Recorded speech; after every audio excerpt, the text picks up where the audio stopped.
I try to find different ways to light the fire.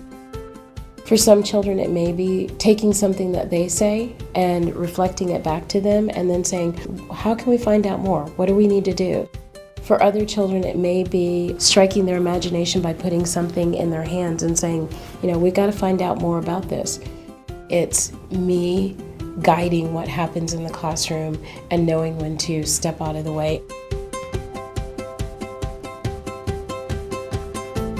A multi-age classroom is actually a beautiful thing. Elementary 1 is 6 to 9, Elementary 2 is 9 to 12, and it is a community. Because there's multi-age grouping, you come into a program, you spend 3 years there with children within a 3-year age span, and you can go at the pacing you're ready for.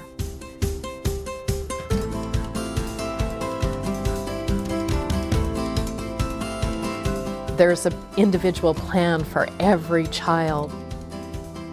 When you master something in a Montessori curriculum, you can just move to the next level.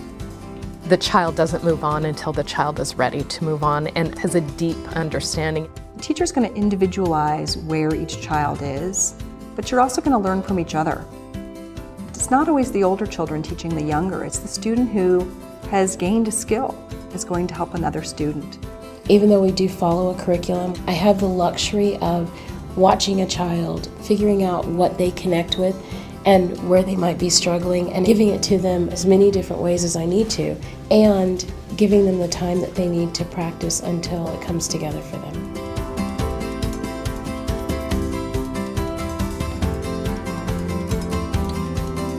One of the cornerstones of Montessori is that we want to allow children and young adults to be as independent as they can. In a traditional environment, children are waiting to hear from the teacher where to go to get something. May they go to get something? Is this allowed? Is this not allowed? The teacher can move throughout, and children can get up, and there's freedom of movement. There's the ability to repeat tasks if needed, and the teacher's there to support. Ultimately, we want the children to be responsible for their own learning.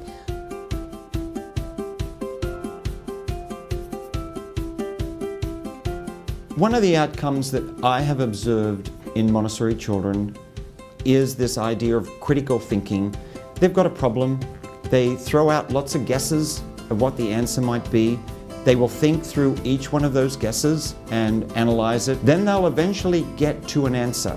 They may not necessarily always get the right answer, but they know the process. And they don't see learning as a chore, they see learning as something that is really exciting.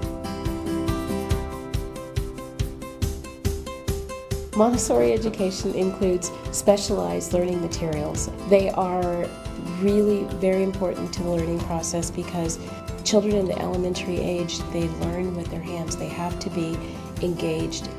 Without telling, we allow the child to use materials to discover and unfold a truth, whether it's understanding how numbers work together, understanding the history of the universe, understanding how a culture approaches something, and they get to discover it. And then we say, wow, what do you think about that? All the education in the world doesn't matter unless a child has that sense of self and identity and has that ability to understand that kindness changes everything and that through that they can change the world. It really develops the foundation for what Maria Montessori saw as a civilized human being moving forward through their learning, which is lifelong. When my 6th graders walk out the door, I know they're ready. They're ready intellectually, they are ready emotionally, they're ready socially to navigate the next part of their education.